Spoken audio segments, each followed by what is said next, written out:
धन्यवाद। महाराज जी की अनुकंपा हम पर रही और उन्हें हमें अपनी बात रखने का मौका दिया। सबसे पहले गुरु महाराज के नाम का एक जयकारा लगाएंगे। संत श्रोमणी गुरु रविदास जी महाराज की बाबा साहेब, बाबा साहेब।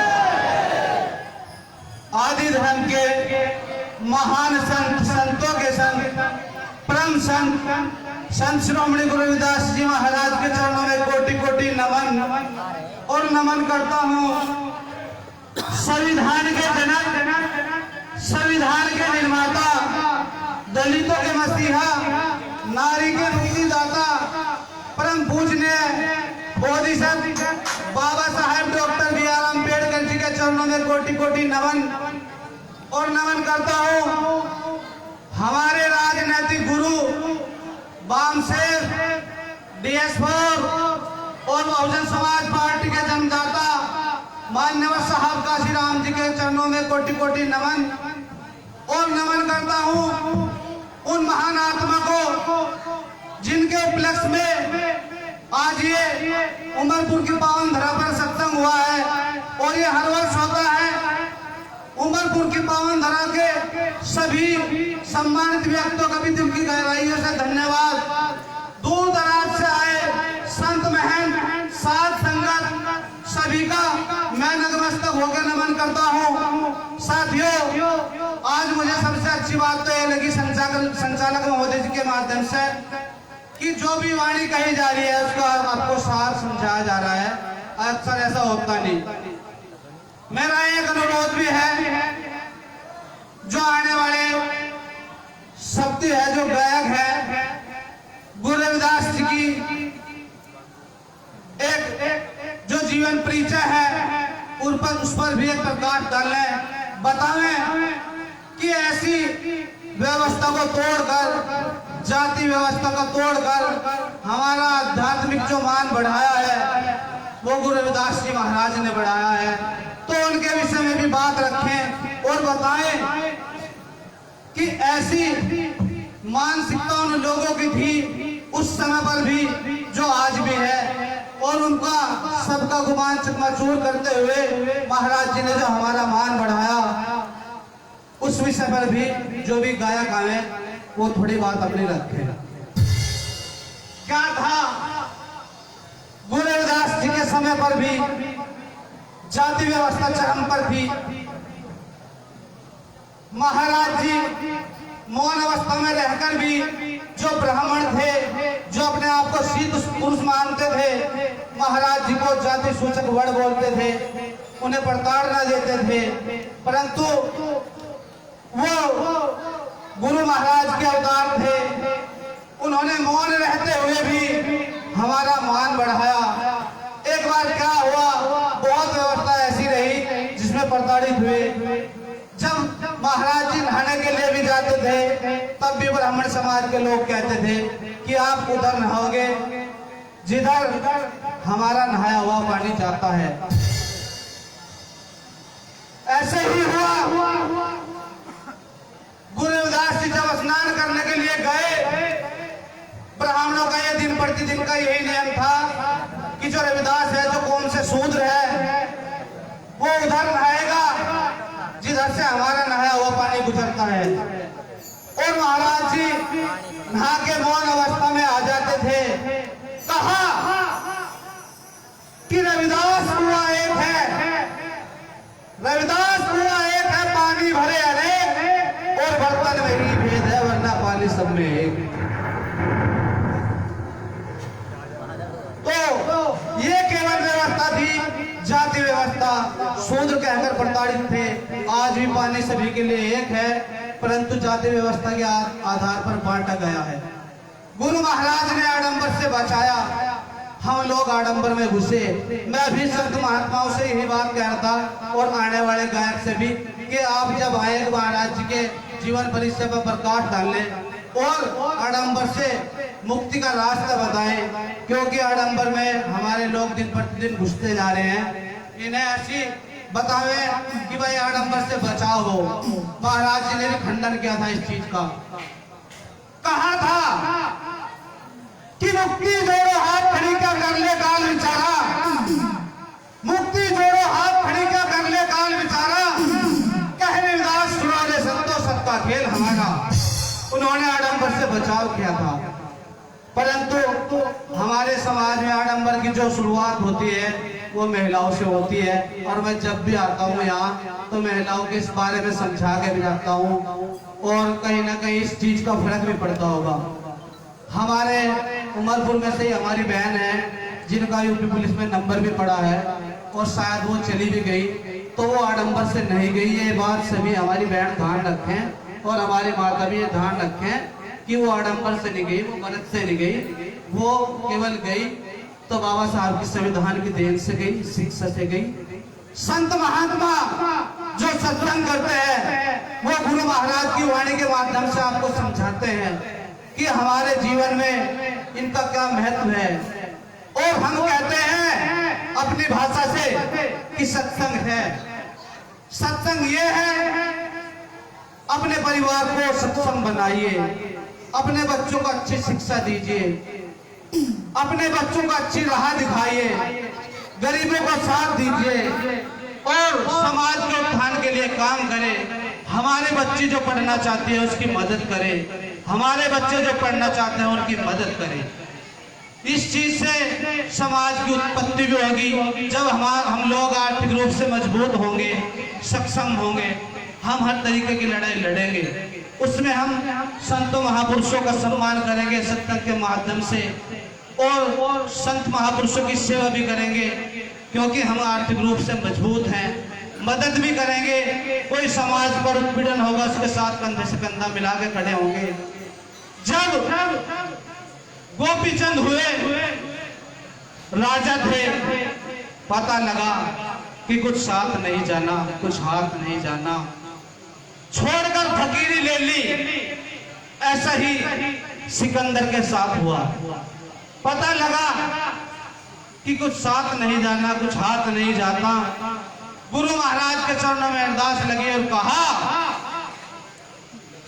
कि सब चले गए, सब चले गए जो दुनिया के रखवाली थे। और जब सिकंदर गया इस दुनिया से तो दोनों हाथ थे।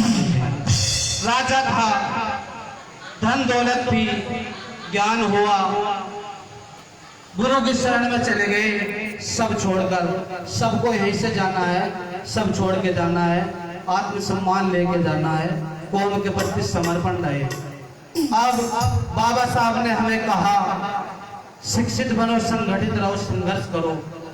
जो हमारे बच्चे पढ़ते हैं वो पढ़ाई के साथ साथ रोजगार की तैयारी करते हैं, रोजगार पर लगते भी हैं, तो ये बाबा साहब की देन है।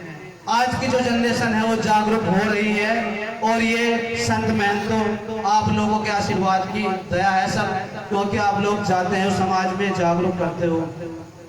परंतु जो 45-50 वर्ष के हैं और जॉब करते हैं वो बाबा साहब का नाम भी नहीं लेते। यहाँ तक कि जब कहीं जॉब भी करता है वो अपनी बिरादरी भी छुपाता है। ये गलत है। आप कहीं भी जाओ, बिरादरी से बड़ा कुछ नहीं है। अपनी बिरादरी मत छुपाओ।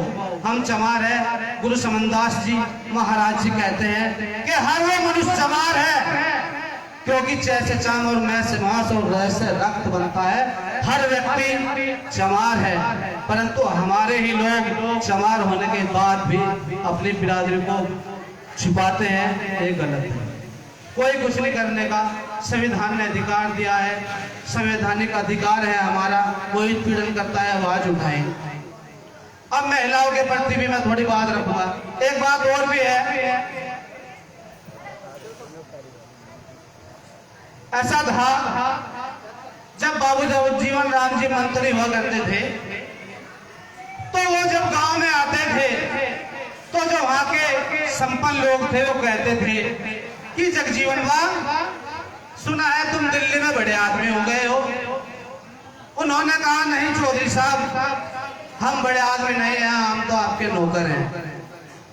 तो जो उनका ड्राइवर हुआ करता था जो अपने सिर पर अटैची लेकर आता था वो कहता था कि बाबूजी आप अगर चाहो तो इस गांव को छावनी में तब्दील कर सकते हो, परंतु आप ऐसा नहीं करते, इसका कारण क्या है?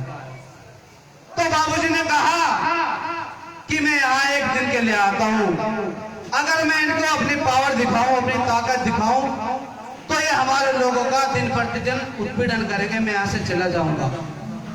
हमारे लोगों को खुद सक्षम होना पड़ेगा अपनी लड़ाई लड़ने के लिए।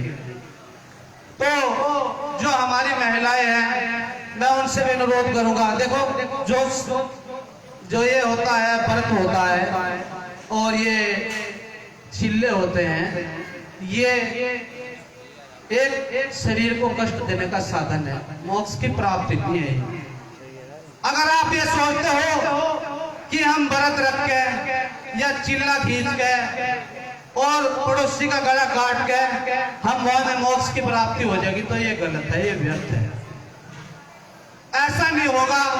हमारी महिलाएं जो है, हमारी बहन है, वो शिक्षा पर ध्यान दे, हमारे मान सम्मान की भी परवाह करे, कोई ऐसा कदम न उठाए जिससे हमारे मान सम्मान को ठेस पहुंचे। और मैं अपनी माताओं से भी कहना चाहूंगा कि ये जौन से व्रत हो ये अपने तक ही सीमित रखे, न लड़कियों को ना दें, क्योंकि ये क्या करे, अब वो तो नवरात्र के बढ़ती है, रोज के बढ़ती है, वो तो बढ़ती रहेगी जब तुमने थमाते आई उसे, आया जब लो रहेगी, जब लो मरे नहीं सारी। कभी इनकी देवी रूस जा, कभी कुछ। अभी एक लॉकडाउन से पहले क्या हुआ, हम भी सो रहे थे तो रात में लगभग 11 बजे 12 बजे के आसपास, क्योंकि सुनसान हो जा, सब लोग सो जा, तो रास्ते से सैंपिलों की आवाज आ रही थी जो लेडीज पहनती है। हमें लगा पता नहीं क्या है, शायद कोई बीमार है, चलो देखते हैं भाई। तो लोटा सा लेकर जा और 2 जावे 3 फिर उसके पीछे जावे। हमने पूछा कहा है, कह लगे भूमिया जागी। हमने कहा भाई जब तम भी तो जागो सो भूमिया जागी तो कहा पता की है भाई, तम भी तो शाम को सो का सुबह को जागो या जागी तो कहा पता की। अगर नहीं से ठंडी कर गावे, अपने घर वालों को पानी देते, वहां पर लौट जा रहे, वहां क्या था, एक आडंबर और वहां जाते अलग से मिल गया। भूमिया पर उपा चिपका में, अब वो तो चिपके हैं वहां सी, वे क्या करे दिल्ली करते जिम्मर के बड़ा रुपये बनते पारे, अरे बेचारे सुन पापी है उनको। तो ये आडंबर है, 1000 आपकी देवी, कोई साख उम्र वाली, कोई वासना वाली। अगर हमारा कोई प्रावधान है वो काशी है, जहाँ गुरुदास की जन्मस्थली है, किसी को जाना है तो वहां जाए। अगर आज जो हम सत्संग सुन रहे हैं, आध्यात्मिक ज्ञान जो हमें हुआ है, वो गुरुदास जी की देन है। कहा कि सतगुरु तेरे नाम का जग में गड़ा निशान, सतगुरु तेरे नाम का जग में गड़ा निशान, और फाड़े से भटता नहीं ये पटपट मत। लोग चाहते हैं कि आप पछड़े, पर आपको सक्षम बनना होगा। और ये जो भूमिया है ये जागती रहेंगी, इनसे बचे, पढ़ाई पे ध्यान दें, और वो जो अपना आपका एक रोजगार का साधन है, चाहे डंगर पालने का हो चाहे कोई भी हो, उसमें काम करें, क्योंकि उससे आपका घर का गुजारा होगा। और भाई जो दारू पिए उनसे भी अनुरोध है कि वे भी रहम करें। पिछले हम लोही में थे, वहां से क्या कह रहे कि एक सत्संग में गए तो वो कह लगी कि वो तो मैं तो सत्संग में जाती नहीं, क्यों, अब समझ में तो आती नहीं। महाराज जी जैसा प्रवचन दे रहे कह लगे कि जो बहू है वे अपने सास ससुर की सेवा करे, अपने पति की सेवा करे, उन्हें मतलब एक धर्मार्थ भी मिलेगा, और गुरु महाराज उन्हें अपनी शरणों में ले गए। हमने कहा महाराज जी ये तो शरण में जाएंगी, ये तो अपने सास ससुर की सेवा करें और अपने पति की सेवा करें, और वो सांस वीकेंड पर लट मिल रहे। भाई अगर किसी की पत्नी है तो अधिकार बनता है उसका कि उसके मान सम्मान की, उसके स्वाभिमान की रक्षा करे। ये बात बड़ी नोटिस करियो भाई, चाहे युवा जनरेशन के हो चाहे एजड फेस हो। अगर किसी के घर में कोई स्त्री से कोई गलत काम हो जाए बेचारी से, जिससे आपको आवेश आ जा, तो उसे ना डांटें, और अगर डांटें तो एकांत में ले जाकर डांटें, जिसका उसका स्वाभिमान बचा रहे। जिसका उसके मान सम्मान को ठेस न पहुंचे। ये आप ध्यान रखें, क्योंकि जब आपको 20 अब मैं इस मंच पे खड़ा और मुझे कोई कहते कि माँ चल, तो मुझे ही पता होगा कि मेरी भावनाओं को कितना ठेस पहुंचा। तो आप लोग भी ऐसा न करें, अगर किसी से कोई गलती हो जाए तो उसे समझावें कि भाई ये थोड़ा सा गलत है, आप इस तरीके से करो। वो आपके घर की लक्ष्मी है। तो मेरा तो अनुरोध है। और एक बात और है, शिक्षा के माध्यम से ही देखिए क्या है, शिक्षा सरकार दिन प्रतिदिन जो है महंगी करती जा रही। तो जो संपन्न लोग हैं वे ही अपने बच्चों को पढ़ा पाएंगे, और उसी के गुरु जो हमारे आचार्य गुरु जी हैं सत्यानंद जी, उनके सानिध्य में शुक्रताल में एक स्कूल की स्थापना हो रही है। तो महाराज जी का सहयोग करें और ज़्यादातर चंदा इकट्ठा करके, क्योंकि हम सत्संग में भी करें, किसी और काम में भी करें, तो ऐसा कोई चंदा इकट्ठा करें, हम भी उसमें सहयोग करेंगे कि हमारे बच्चों का पढ़ने का कहीं साधन हो जाए। क्योंकि शिक्षा शेरनी का वो दूध है, जो पिएगा वही दाढ़ेगा। बिना ज्ञान के कोई लड़ाई नहीं है। और जो हमें ज्ञान मिलता है वो शिक्षा से मिलता है, और जो हमारे सामाजिक ज्ञान मिलता है वो आप लोगों के माध्यम से मिलता है। तो मेरा इन महिलाओं से, लड़कियों से कहने का एक यही उद्देश्य है कि आडंबर से बचे, क्योंकि जो आडंबर की शुरुआत होती है वो महिलाओं से होती है।